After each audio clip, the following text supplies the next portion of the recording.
Nós começamos uma série de mensagens nova aqui na PIBBH, chamada Como Ser um Cristão que está em Cristo e também na cidade.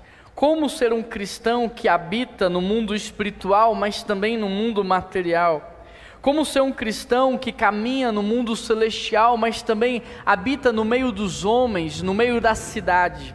E essa série está sendo baseada em Efésios capítulo 1, verso 1, quando o apóstolo Paulo ele diz assim: aos santos e fiéis que estão em Cristo Jesus em Éfeso. E esse é um padrão mental do apóstolo Paulo, ele entende como é que Deus faz as coisas. Então outrora ele diz, a igreja da Galácia, que está em Cristo e também na Galácia, aos crentes que estão em Cristo e na cidade de Éfeso, aos crentes que estão em Cristo e na cidade de Filipos, aos crentes que estão em Cristo e em Colossos. Então há um padrão mental do apóstolo Paulo, onde ele entende a importância da cidadania celestial sobre as nossas vidas. O intuito dessa série é ensinar então os crentes a viverem de modo que agrada ao Senhor na cidade.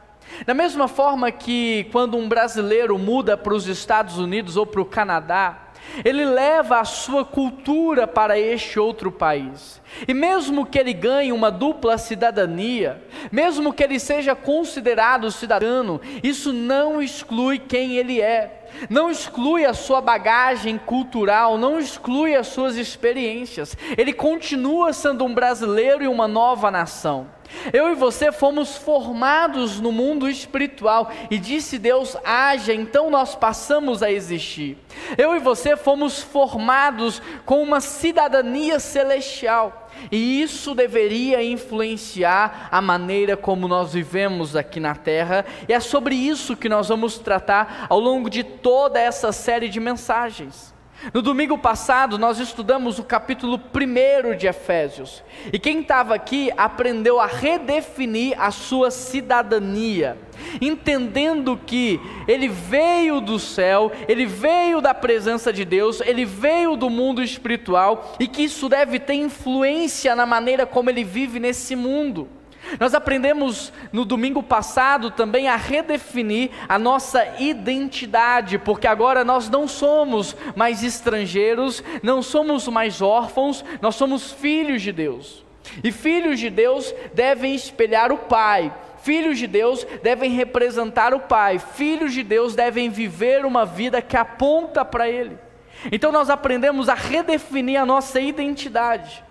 Outro ponto da mensagem da semana passada foi redefinir a nossa mentalidade, a nossa maneira de pensar.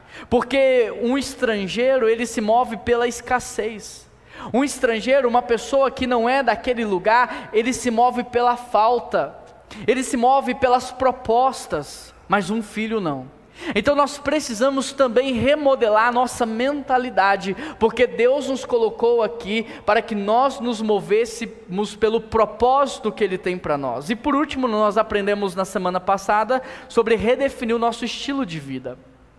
Nós precisamos redefinir o lugar em que moramos, como moramos, a maneira como transitamos pela cidade, como nós nos vestimos, o que falamos, como falamos. Todo o nosso estilo de vida tem que ser coerente com o projeto e o propósito que Deus tem para cada um de nós. Agora eu quero convidar você a abrir a sua Bíblia no capítulo 2 de Efésios. Nós vamos ler a partir do verso 19, mas eu quero te pedir para permanecer com a sua Bíblia aberta, porque nós vamos, ao longo da mensagem, trabalhar todos os versículos.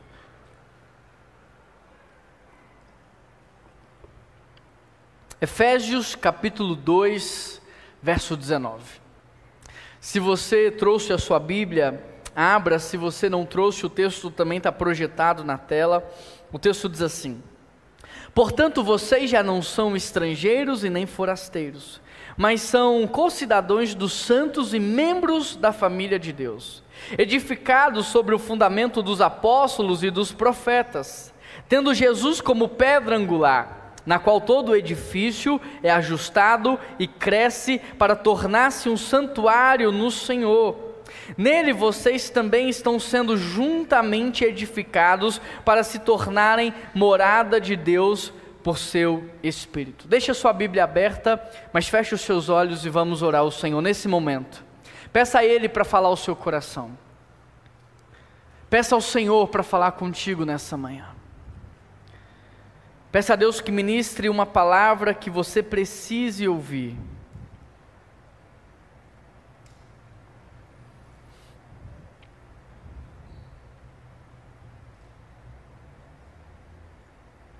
Querido Deus e eterno Pai, nós queremos pedir ao Senhor que venha tirar toda a cegueira espiritual, quebrantar o nosso coração na Sua presença, nos tornar sensíveis ao Teu mover, porque será ministrado agora uma palavra que é viva e eficaz, uma palavra que não volta vazia sem antes cumprir o seu propósito, uma palavra que é capaz de identificar o espírito da alma e separá-los, uma palavra que é capaz de poder transformar através da renovação da mente, porque ela é lâmpada para os nossos pés, ela é divinamente inspirada por Deus, apta para o ensino e para a exortação.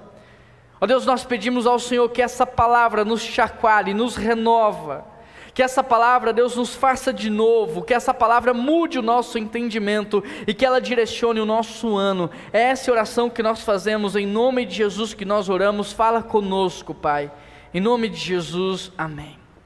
Queridos, aqui no capítulo 2 de Efésios, o apóstolo Paulo vai trazer verdades das quais nós não podemos nos esquecer. Ele vai afirmar coisas que parecem óbvias, mas que nós precisamos ter enraizadas dentro do nosso ser. E a primeira verdade que ele traz aqui, está no verso 1, é: o pecado trouxe a morte. O que você precisa entender é que o pecado não é um amiguinho, o pecado não é um coleguinha, não é alguém que te faz bem, não é o seu companheiro, não é alguém presente na sua vida que vem para poder te anestesiar ou para te entreter, não. O pecado é o seu inimigo mortal, de modo que se você não destruir o pecado, ele vai destruir você. Ele vai acabar com o seu casamento, ele vai acabar com a sua integridade, ele vai acabar com os seus relacionamentos, ele pode destruir, implodir todas as coisas. Por isso lá em Hebreus o autor diz: na luta contra o pecado, vocês ainda não foram capazes de derramar o sangue. A Bíblia diz: olha, se o teu braço te fizer pecar, melhor seria que você o arrancasse.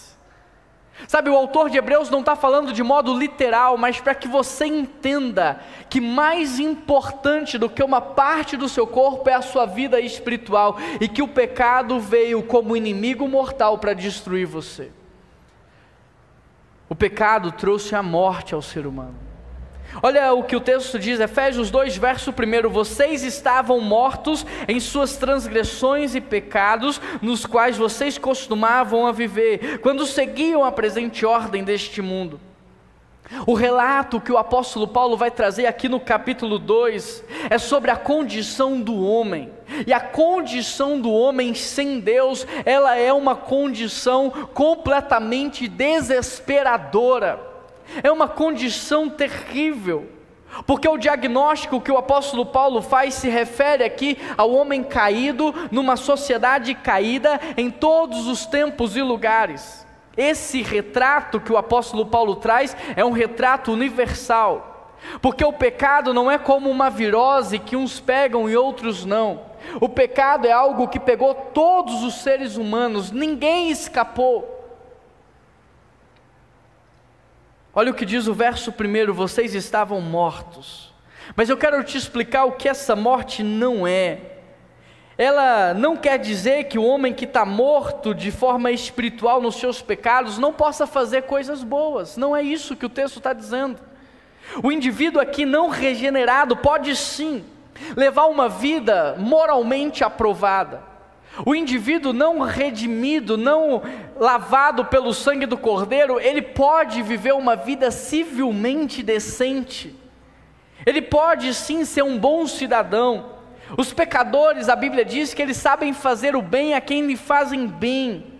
Portanto, a expressão mortos não se refere a uma morte física ou uma inabilidade de fazer o bem. O que o texto está falando é que o homem está morto de maneira espiritual. E quando você vai estudar na língua original, a palavra morte, ela significa separação. Da mesma forma que um morto fisicamente, o seu corpo foi separado da alma. O morto espiritualmente, alguém que foi separado por Deus. Então, se o salário do pecado é a morte, então o salário do pecado é a separação de Deus, uma separação total. Por isso o cenário é desesperador, porque a Bíblia diz assim: os olhos do Senhor não estão fechados para que Ele não te veja. Talvez você esteja vivendo ou passando por um momento que você diz: será que Deus está me vendo? Será que Deus está vendo o que eu estou passando? Será que Deus está percebendo o meu desespero? Os olhos do Senhor não estão fechados para que Ele não te veja, é o que diz a palavra. Por que então o Senhor não faz nada? Por que o Senhor não intervém? Por que o Senhor não me socorre? A Bíblia diz: as mãos do Senhor não estão atadas, não estão amarradas para que Ele não te socorra. Contudo, todavia, entretanto, o seu pecado faz separação entre você e Deus. Pecado é separação. O pecado te separa de Deus. O pecado te tira da presença de Deus. Morte significa separação. Na terça-feira, nós nos despedimos como Primeira Igreja Batista de BH de uma pessoa muito importante, Dona Jandira, uma heroína da fé, uma mulher do qual esse mundo não era digno. Domingo passado ela estava aqui. Muitos de nós abraçamos, conversamos, sorrimos. A Sandra me mostrou na segunda ou na terça-feira um casaquinho que ela levou para casa, lavou, trouxe para a Sandra, entregou no domingo, e a Sandra na terça-feira me mostrando esse casaquinho. Estava aqui no nosso meio, uma heroína da fé. Na terça-feira Deus a recolheu.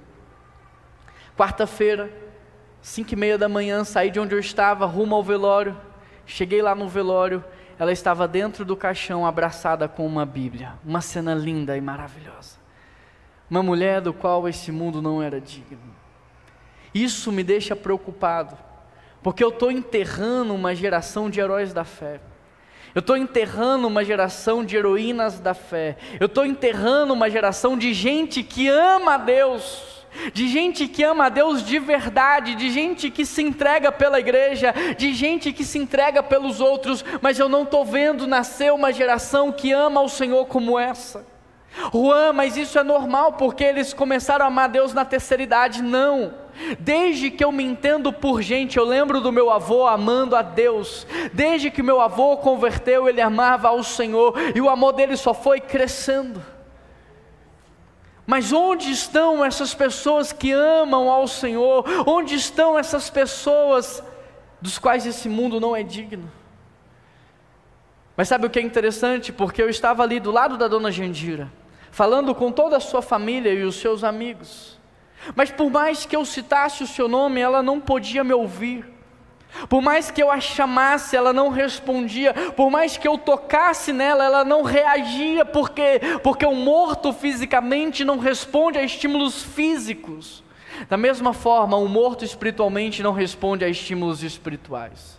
Você fala, ou você prega, ou você ensina, domingo é inegociável. Mas quem está morto espiritualmente não entende isso. Quem está morto espiritualmente pensa assim: não, domingo é dia de acordar à tarde, domingo é dia de descansar, domingo é dia de lazer, não de cultuar o Senhor. Como não? Se todas as falsas religiões, se todas as seitas desse mundo separam um dia para o seu Deus, e às vezes são xiitas, são radicais na maneira como fazem isso, como que nós que servimos ao único e verdadeiro Deus podemos negligenciar algumas horas do nosso dia e fazer de qualquer maneira para Ele? Você diz, tem que fazer devocional, tem que ler a Bíblia, um crente tem que ler a Bíblia. Mas o morto espiritualmente não tem desejo de ler a Bíblia. Ele não tem fome e sede da palavra de Deus. Você diz, você tem que orar, você tem que jejuar. Um crente tem que ter vida espiritual, um crente tem que praticar as disciplinas espirituais. Mas alguém que está morto espiritualmente não entende essa verdade. Alguém que está morto espiritualmente troca Deus por qualquer convite, troca o culto comunitário, a reunião dos crentes no domingo por qualquer opção. Mas eu entendo, porque é isso que a cegueira espiritual faz. E a Bíblia nos alertou, ela disse, olha, no final dos tempos o coração de muitos iriam se esfriar, e se esfriou de verdade. Meu avô chegava nessa igreja às 6 horas da manhã, todos os domingos, era servo. Vô, por que a gente tem que chegar tão cedo? Porque se alguém faltar, se tiver uma oportunidade, a gente vai servir. Nós estamos cegos. O nosso amor por Deus está se esfriando, a gente está tratando Deus de qualquer maneira, nós tratamos a palavra sem reverência, nós tratamos o culto dominical sem amor, sem respeito, tratamos a igreja apenas como um prédio. A Bíblia diz, olha, no final dos tempos, pregações como essa causariam coceira, ou causarão coceiras no ouvido de quem escuta, porque no final dos tempos as pessoas vão juntar para si os seus próprios mestres, aqueles que falam o que elas querem ouvir e não o que elas precisam ouvir. E sabe o que acontece hoje no YouTube? Você entra lá e escolhe a sua mensagem como alguém que escolhe uma comida no cardápio. Você escolhe o que você quer ouvir. Hoje eu quero me sentir importante, deixa eu ver quem é que prega assim. Hoje eu quero me sentir especial. A Bíblia diz que isso aconteceria e está acontecendo. A palavra do Senhor diz que as pessoas não aguentarão ouvir a sã doutrina, mas olha lá em Apocalipse, escuta o que o Espírito diz à igreja. Porque enquanto o Espírito Santo está falando, a chance de você se arrepender, a chance de você mudar, a chance de você ser vivificado no seu espírito. Ainda no verso 1, o apóstolo Paulo diz, vocês estavam mortos em transgressões e pecados. Transgressão no grego, paraptoma, significa queda, passo em falso. Quem é que nunca foi descer uma escada e trocou os degraus? Quem é que nunca estava caminhando numa calçada e pisou em falso e caiu? Um pequeno passo em falso pode te levar à queda. Um pequeno passo em falso pode quebrar as partes do seu corpo. Um pequeno passo em falso pode te levar à morte. Vocês estavam mortos nas suas transgressões e nos seus pecados. Pecado no grego, hamartia. Hamartia é errar o alvo, significa viver aquém. Viver fora do alvo, viver fora da meta, viver aquém do propósito de Deus. Ou seja, você pode ser um homem bom, uma mulher boa, paga as contas, paga imposto, não trai o cônjuge, não conta mentira, mas se você não é quem Deus te fez para ser, você está em pecado de rebeldia. Se você não vive a vida que Deus sonhou para você, quando Ele deu palavras de ordem para que você viesse à existência, se a vida que você está vivendo é uma vida que você escolheu, baseada em conforto, estabilidade, segurança, recurso, você está em pecado de rebeldia contra o Criador. Hamartia, estou fora do padrão. Sabe o que significa santidade? Viver separado. Santo é aquele que foi separado, e você foi separado para viver de acordo com um padrão, para viver de acordo com um projeto, para viver de acordo com um plano, uma missão. E se você é um bom homem, uma boa mulher, paga suas contas, paga tudo em dia, não deve nada para ninguém, mas não está vivendo o que Deus sonhou para você, você está em pecado. Do verso 2 ao verso 3, o apóstolo Paulo diz: dos quais você costumava viver quando seguia a presente ordem do mundo, o príncipe do poder do ar. Verso 3, anteriormente todos nós também vivíamos entre eles, satisfazendo a vontade da carne. Paulo aqui destaca 3 forças que estão sobre você, tentando fazer com que você não seja o que Deus sonhou e não viva a vida que Deus projetou. Há 3 forças sobre a sua vida atuando para influenciar o seu modo de pensar, para influenciar os seus sentimentos, para que você tome decisões contrárias às decisões que Deus deseja. As três forças são o mundo, o diabo e a carne. Mas o mundo aqui não é a criação de Deus, não é sobre isso que o texto está falando. O mundo aqui é a cultura, é o modo operante, é a lógica sistêmica, é a maneira desse mundo pensar. E sabe como é que o mundo pensa? O que você quer ser quando crescer? Você decide, você escolhe. E para você escolher eu vou facilitar. Escolha algo que te dá estabilidade, segurança, conforto e que te projete. Esse é o modo desse mundo pensar, que é mais... O mundo diz, você deve se poupar, se guardar, se proteger. Sabe qual é a lógica sistêmica desse mundo? A lógica sistêmica do anticristo. Porque enquanto Cristo significa aquele que foi separado e ungido para dar a vida em favor dos seus irmãos, morrer de modo sacrificial para gerar vida, o anticristo é aquele que diz, você não precisa fazer isso. É por isso que Jesus chegou para Pedro e disse o quê? Arreda-te daqui, Satanás. Mas Jesus, você não precisa morrer, você não precisa sofrer. Arreda-te daqui, Satanás. Sabe o que Satanás tem falado? Vocês não precisam mais se sacrificar tanto pela igreja, vocês não precisam se doar tanto mais pela igreja, porque Jesus já morreu pela igreja. Beleza, Jesus morreu pela igreja, ressuscitou, subiu, mandou o Espírito Santo, e depois disso Pedro morreu pela igreja, João morreu pela igreja, o apóstolo Paulo morreu pela igreja. E aí, como é que você explica isso? É o espírito do anticristo. Se poupe, se guarde, se proteja. Não, eu sou Cristo, eu sou como Cristo, eu fui batizado em nome de Jesus Cristo, então eu também agora faço parte da família daqueles que são separados, da família daqueles que se entregam, da família daqueles que se sacrificam, da família daqueles que repartem para abençoar. Esse é o mundo que está te oprimindo. Outro poder e outra força que está sobre a vida do crente ou do ser humano é o diabo.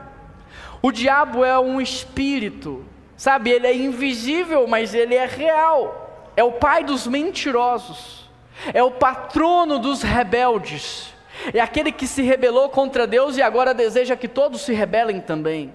É aquele que foi expulso do céu e deseja que você seja expulso da presença. Esse é o diabo, aquele que está ao seu derredor, esperando só uma brecha, só uma oportunidade, só uma trinca na sua vida, para ele ficar batendo nessa trinca, aumentar a brecha, e então o exército dele entra e destrói a sua vida por inteiro. A terceira força é a carne. A carne é a nossa natureza caída. A carne é a nossa natureza caída, que você já almoçou, está satisfeito, mas está vendo um doce ali, e está falando para você, come, e você está falando, não, eu estou satisfeito. A carne é a natureza caída que te faz desejar o que não é seu, cobiçar o que não é seu. A carne é a natureza caída que quando você pensou, você já falou, já feriu, já machucou. É por isso que Jesus, quando chega para aquele endemoniado e pergunta o nome, o endemoniado diz, muitos, legião é o meu nome, muitos. Grava isso no seu coração. Você pode ter muitos amigos, mas só um Senhor. Muitos amigos, mas só um mestre. Muitos amigos, mas só um que dirige a sua vida. Porque todas as vezes que você se abre para muitos, então você é alguém endemoniado. E muitos de nós não estamos possessos, mas oprimidos, influenciados pela voz de muitos. Aí você acha que você acordou e escolheu a roupa que você ia vestir, mas são os muitos nas redes sociais dizendo, agora é a hora do marrom, passou a hora do preto, agora é a hora do marrom. Aí você entra lá na Marisa, vê uma blusinha marrom e fala assim, não, olha, eu quero comprar uma roupa marrom. Não era você que quis, alguém te induziu a comprar roupa marrom. Aí vem agora, os especialistas estão dizendo, não, o homem não pode mais usar o corte degradê. Passou. Aí você chega no barbeiro e ele te pergunta, o que você vai fazer hoje? Aí você fala, não vou fazer mais degradê. Aí você acha que é você que está escolhendo, mas tem alguém escolhendo para você. Tem alguém influenciando a marca do carro que você vai comprar, aonde você vai casar, o estilo de família que você vai ter, o estilo de criação que você vai dar para o seu filho, quando na verdade a única coisa que deveria dirigir você é a palavra de Deus. é ela que deveria ditar o seu proceder enquanto marido, o seu proceder enquanto esposa, é ela que deveria dizer o que é um homem, o que é uma mulher, é ela que deveria dizer como eu administro a minha casa e gerencio as minhas posses. No verso 3, Paulo diz: por causa de tudo isso, nós éramos merecedores da ira.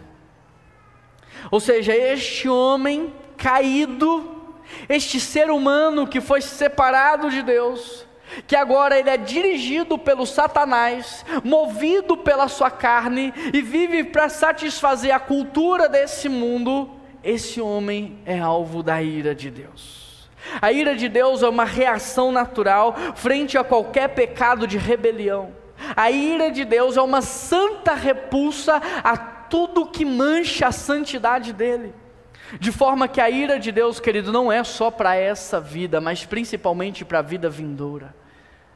Muitos hoje lutam pela vida, muitos querem viver para sempre.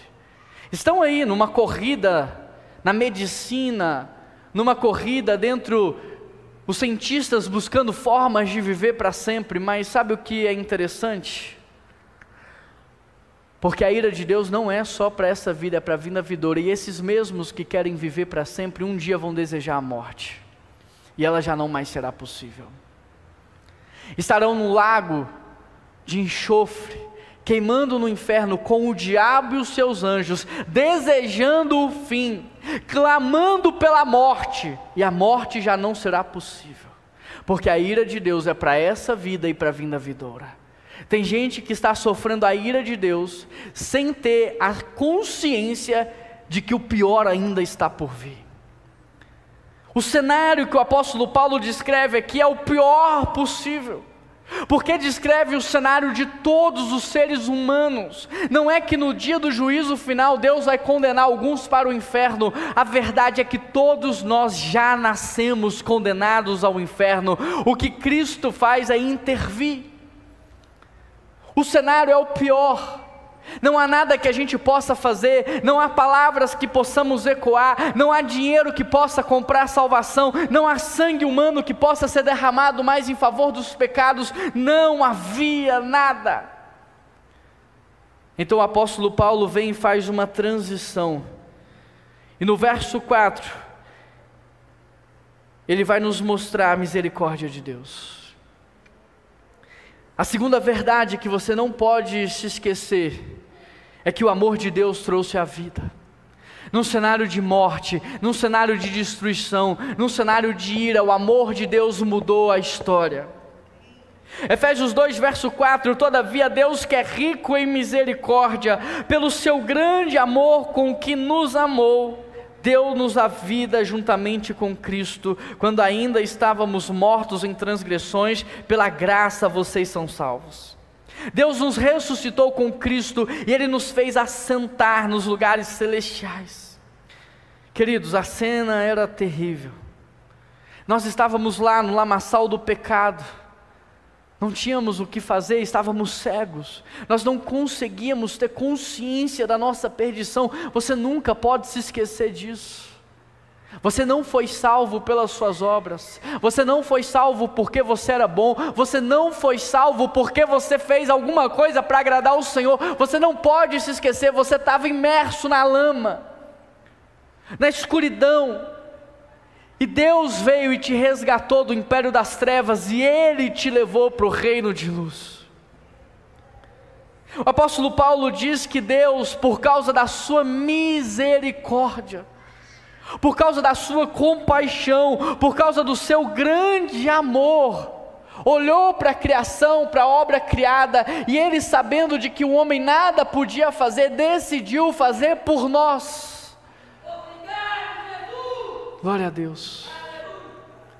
Enviando o seu único filho para se entregar no meu e no seu lugar, porque só Ele poderia derramar o sangue. Eu não poderia mais, você não poderia mais, ninguém mais poderia. Então Ele vem, Ele derrama o sangue dEle no meu e no seu lugar. O cálice da ira de Deus é derramado sobre a vida dEle, e Ele paga o preço da condenação do pecado, e o amor de Deus então faz com que Ele ressuscite ao terceiro dia, e ao terceiro dia nós estávamos vivos com Ele, nós somos ressuscitados com Ele.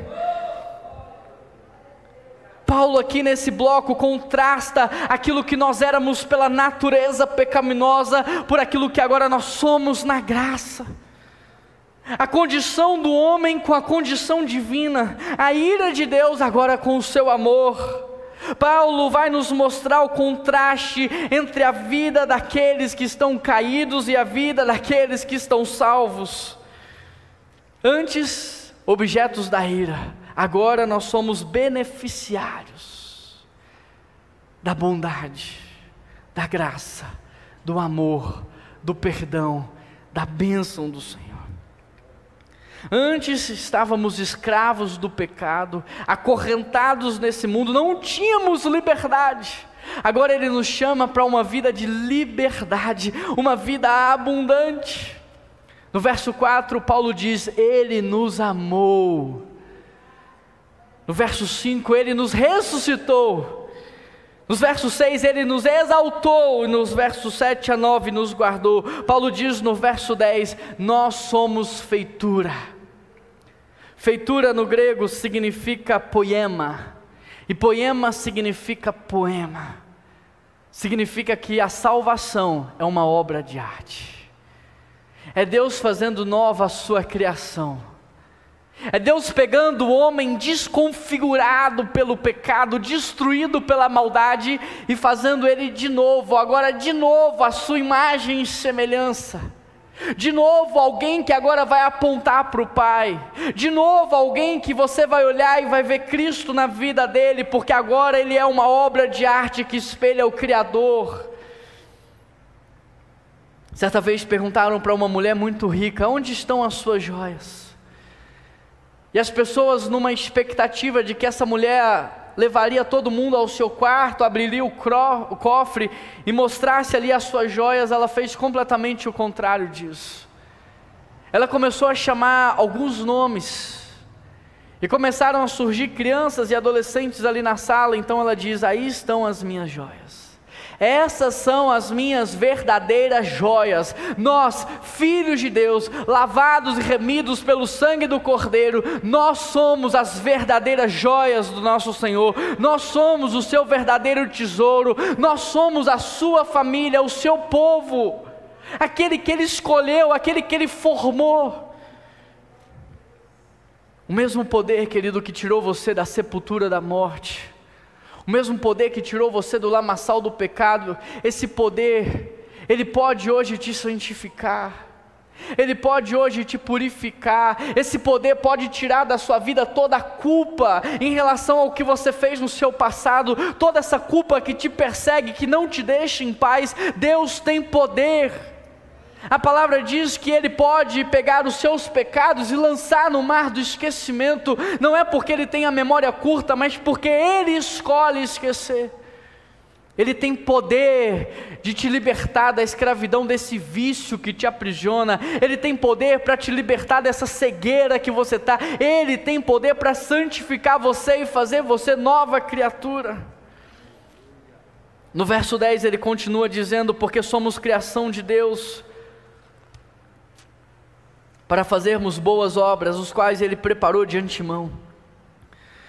O que nós precisamos entender é que antes de Deus trabalhar através de você, Ele primeiro vai trabalhar na sua vida. Deus passou 80 anos trabalhando na vida de Moisés, para usá-lo por 40. Deus nesse exato momento Ele está trabalhando no seu caráter. Ele está trabalhando na sua integridade. Sabe por quê? Porque existe uma distância muito grande entre quem somos e quem Cristo é. Por isso a Bíblia diz: todas as coisas cooperam para o bem daqueles que amam a Deus. E o bem daqueles que amam a Deus, o texto continua, é se tornar conforme a imagem de Cristo. Tudo que está acontecendo na sua vida está cooperando para formar o seu caráter. Tudo que está acontecendo na sua vida está cooperando para formar a sua integridade. Tudo está cooperando para fazer de você um homem de verdade, uma mulher de verdade. Para quê? Para que você esteja no padrão de Cristo. Deus trabalhou Davi no deserto por muitos anos, por 30 anos, antes de colocá-lo como rei de Israel. Deus trabalhou José no Egito, escravizado, antes de usá-lo como governador. Primeiro Deus trabalha na sua vida, e essa é a maior prova de amor. Ele não vai te colocar num lugar que você não está preparado para estar. Essa é a maior prova de amor. Ele não vai te dar uma responsabilidade que você não está pronto para assumir. Essa é a maior prova de amor. Antes de te expor, Ele está trabalhando e preparando você. Amém, igreja? O mesmo poder que tirou você da sepultura, Ele está atuando em você, porque a Bíblia diz que Ele é fiel para completar a obra que Ele começou na sua vida. E se Ele trouxe você aqui nessa manhã, se o Espírito de Deus está falando ao seu coração, essa é a prova de que você precisava, de que Deus não desistiu de você, que Ele te ama, que Ele cuida de você, que Ele está te aperfeiçoando. Para quê? Para que num tempo oportuno você viva o sonho, para que num tempo oportuno você viva o projeto, para que Ele restaure e todas as coisas confluam naquele dia em que Ele viu você, antes de você ser gerado no ventre da sua mãe, Ele decidiu te criar. Tudo está confluindo para que você viva este sonho. Nós somos criados para as boas obras. Eu e você não fomos salvos por causa delas, mas fomos salvos para executar as boas obras. E boas obras não são boas só para mim. Boas obras é quando é bom para todo mundo. Boas obras é quando é bom para o corpo. Boas obras é quando é bom para a igreja. Boas obras é quando é bom para a cidade. Boas obras é quando eu abençoo, quando eu reparto, quando eu cuido. Que de antemão preparou. Deus preparou você para as boas obras. Mas se você não fizer o que Deus mandou você fazer, você está em pecado de rebeldia. Por isso Jesus, na oração sacerdotal de João 17, Ele diz o quê? Pai, eu te glorifiquei. Como é que a gente glorifica a Deus? Tendo concluído o que tu me destes a fazer. Eu te glorifiquei, tendo concluído o que tu me destes a fazer. Eu e você precisamos concluir a nossa missão nessa terra. Concluir, muito obrigado meu amigo, o nosso propósito aqui. Concluir o sonho que Deus tem. Sabe, nós não podemos chegar à nossa terceira idade, aos últimos minutos da nossa vida, olhar para trás e ter o sentimento de que nós não vivemos o que Deus queria. Nós não podemos chegar ao final dessa vida com arrependimento. Alguns meses atrás eu fui pregar na PIB de Juiz de Fora, num culto à noite. Saí daqui depois do culto, fui para lá. E na segunda-feira o pastor me levou para conhecer a fazenda que a igreja tem, onde tem vários projetos e trabalhos sociais nessa fazenda. No meio do caminho ele parou o carro, e aí tinha uma cabana, uma casa meio abandonada, no meio da estrada de terra. Ele parou o carro, ele disse assim para mim: o que você está vendo aqui? E eu falei: eu estou vendo uma cabana. Ele disse: não, aqui tem um projeto que não foi concluído. Aqui tem um sonho que não foi realizado. Quantas pessoas estão morrendo assim, como um projeto não concluído, como um projeto não realizado? Quantas pessoas estão levando para o cemitério sonhos que Deus colocou nos seus corações? Igrejas que nunca foram plantadas, ONGs que nunca começaram, livros que nunca foram escritos. A primeira verdade que nós não podemos nos esquecer: o pecado trouxe a morte, mas a segunda verdade é gloriosa: o amor de Deus trouxe a vida. A terceira verdade é: Jesus promove a unidade. Porque pensa na lógica sistêmica do apóstolo Paulo: você estava morto, agora você está vivo, mas vivo você não pode viver como você quer. Você não pode ir para cada canto, você não pode viver de maneira aleatória. Então agora Jesus vai chamar os vivos para viver em unidade. Jesus vai chamar os vivos para fazer parte de um corpo. para fazer parte de um movimento, para fazer parte agora de um corpo cujo cabeça é Cristo. Verso 11 diz assim: portanto, lembrem-se que anteriormente vocês eram gentios.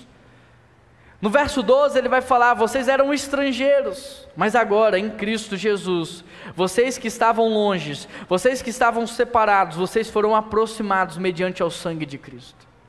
Gentio é aquele que não fazia parte do povo de Deus, e o estrangeiro é aquele que não é cidadão, e se não é cidadão não tem direito aos privilégios. E se você observar, gentios e judeus viveram separados a vida inteira. Eles eram muito diferentes uns dos outros. Durante muito tempo viveram em pé de briga. Eles eram diferentes na religião, na economia, na vestimenta, na dieta alimentar, nas leis. Por causa disso, quando Deus quer alcançar os gentios, o apóstolo Pedro tem uma crise. Ele resiste. Quando Deus quer alcançar os judeus, os apóstolos têm que convocar um concílio para debater um tema que para eles é muito delicado.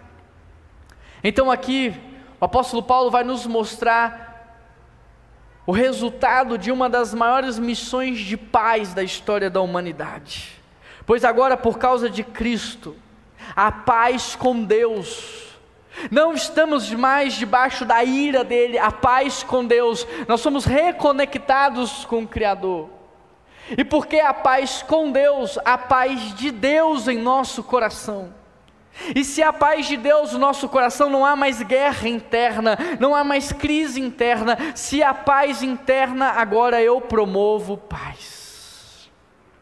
Mas quando não há paz com Deus, não há paz de Deus. E se não há paz de Deus, há guerra interna. E uma pessoa que está em guerra interna promove guerra por onde passa. Já viu pessoas que elas entram numa célula, arruma briga, confusão, sai, vai para outra célula, arruma briga, confusão, vai para outra célula, arruma briga, confusão? Já viu gente que troca de emprego a cada 6 ou 6 meses, um ano, porque arruma confusão? Briga com os vizinhos, briga com a família. Essa pessoa, ela está em guerra com ela mesma. A guerra que ela gera fora dela é consequência da guerra que está dentro dela. E a guerra dentro dela porque ela não tem a paz de Deus. E ela não tem paz de Deus porque ela não está em paz com Deus.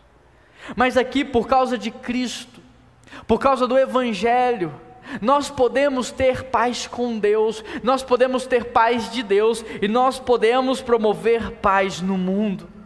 Olha que lindo que o Evangelho é, porque agora ele não fez o gentio virar judeu, e nem o judeu virar gentio, mas o texto diz, verso 15, que o objetivo dele era criar em si mesmo, dos dois, um novo homem, fazendo a paz, e reconciliar com Deus, os dois em um novo corpo por meio da cruz.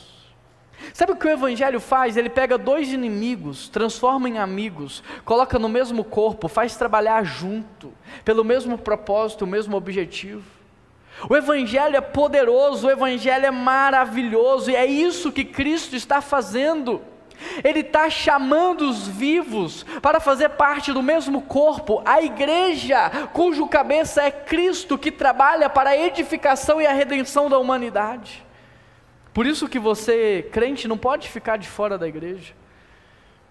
Você que está vivo não pode ficar desconectado do corpo. Eu lembro de um amigo que teve que fazer uma cirurgia na cabeça do fêmur, e o médico falou para ele: é uma cirurgia muito delicada, porque se não houver conexão, o fêmur vai necrosar e ele vai morrer. Todo membro não conectado vai necrosar e vai morrer. Você precisa fazer parte do corpo. Você precisa fazer parte de uma igreja. Você precisa entender que a igreja é a família de Deus, a noiva de Cristo, a morada do Espírito. Ela é a intercessão de tudo aquilo que Deus está fazendo. A quarta e a última verdade para encerrarmos: a unidade gera a família espiritual. Portanto, vocês já não são mais estrangeiros e nem forasteiros, mas concidadãos dos santos e membros da família de Deus, edificados sobre o fundamento dos apóstolos e dos profetas, tendo Jesus como pedra angular, no qual todo edifício é ajustado e cresce para tornar-se um santuário no Senhor. Nele vocês estão juntamente edificados para se tornarem morada de Deus pelo seu Espírito. Vamos recapitular? todos nós nascemos mortos. Éramos como zumbis. Um zumbi não anda de mão dada com ninguém. Um zumbi não divide a comida, não reparte, não tem atos de amor.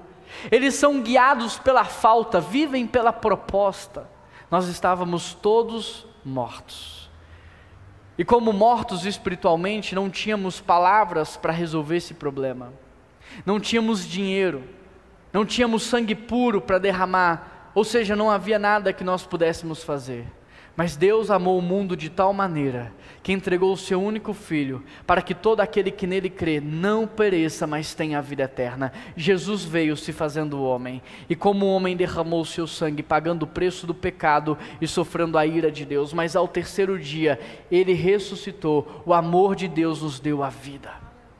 E agora Deus está chamando todos os que estão vivos, para fazerem parte de um corpo, cujo cabeça é Cristo, fazer parte de um movimento, o movimento dos crentes, o movimento da família de Deus, o movimento dele na cidade.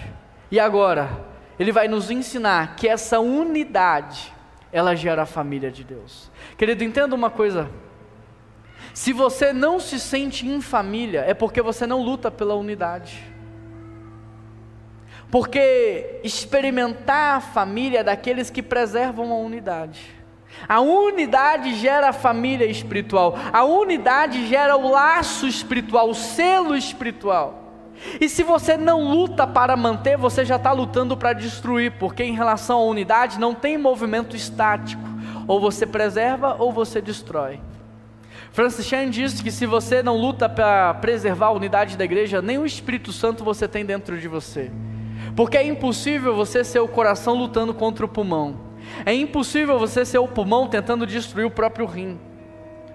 Então, se você está dizendo, eu ainda, pastor, não me sinto em família, porque você não está lutando pela unidade, você não está se sacrificando pela unidade, você não está preservando a unidade, porque a família é consequência da unidade.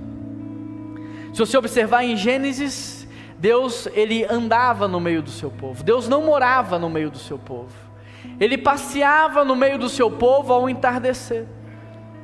Quando você avança para Êxodo, você percebe que agora, ao invés de só andar, Deus decidiu habitar nos tabernáculos. Quando você avança para Reis, Deus, ele transiciona do tabernáculo para o templo, agora ele habita no templo. No Novo Testamento, Deus escolhe habitar no seu Filho Jesus. E por causa da obra de Cristo e através do Espírito Santo de Deus, hoje Deus habita em nós. Um Deus que apenas andava no meio do homem, decidiu habitar no homem. Um Deus que caminhava apenas no entardecer, agora decidiu fazer desse povo que outrora estava no lamaçal do pecado, no império das trevas, o seu povo, a sua família. E Ele decidiu colocar você nessa família. Ele escolheu você para fazer parte dessa família. De forma que a igreja não é só esse prédio. Deus escolheu esse prédio para nos reunir por mais de 100 anos como igreja. Mas a igreja é a família que Deus começou a formar desde toda a eternidade. A igreja é a família de Deus, a noiva do Filho, a morada do Espírito. A igreja é o movimento do Senhor na cidade, a expressão de quem Ele é, o céu na terra como no céu. A igreja é guardiã dos valores, dos princípios, é a igreja, luz do mundo, sol da terra, a igreja. E Deus está te chamando para fazer parte disso. Como ser um cristão que está em Cristo e na cidade? Fazendo parte da família de Deus. Como ser um cristão que está em Cristo e na cidade, vivendo como filho de Deus? Como ser um cristão que está em Cristo e na cidade, ensinando as pessoas sobre a família? Sabe qual é a cura da cidade? A cura da cidade é a família de Deus. Sabe por quê? Porque na família de Deus não tem racismo. Na família de Deus não tem desigualdade social. Na família de Deus não tem violência. Na família de Deus a gente reparte primeiro e come depois. Na família de Deus o nosso amor é sacrificial. Eu não estou esperando receber nada em troca. A cura da sociedade, a consciência da família de Deus é os filhos revelando à família: olha, seu pai te agrediu, tua mãe te abandonou, teus irmãos exploraram você. Deixa eu revelar para você um pai que você não conhece, um pai perfeito. Ele estava lá, Ele te guardou, e por isso você está aqui hoje, porque Ele te blindou. Ele estava com você. Eu preciso que você conheça o seu pai. Eu preciso que você conheça uma família que não vai te abandonar, que não vai te julgar, uma família que vai estar com você. Essa é a família de Deus. Então, como ser um cristão que está em Cristo e na cidade? Vivendo a família de Deus, expressando a família de Deus. Família forte, igreja forte. Família forte, cidade forte. Família forte, nação forte. A família é a resposta para este mundo, é a obra de Cristo. Jesus morreu para que você fosse chamado filho. Jesus morreu para que você fosse chamada filha. Jesus morreu para que você fizesse parte de uma família. Por isso que a gente sempre diz: a igreja não é um shopping para você frequentar, um restaurante para você consumir. A igreja é uma família para você pertencer.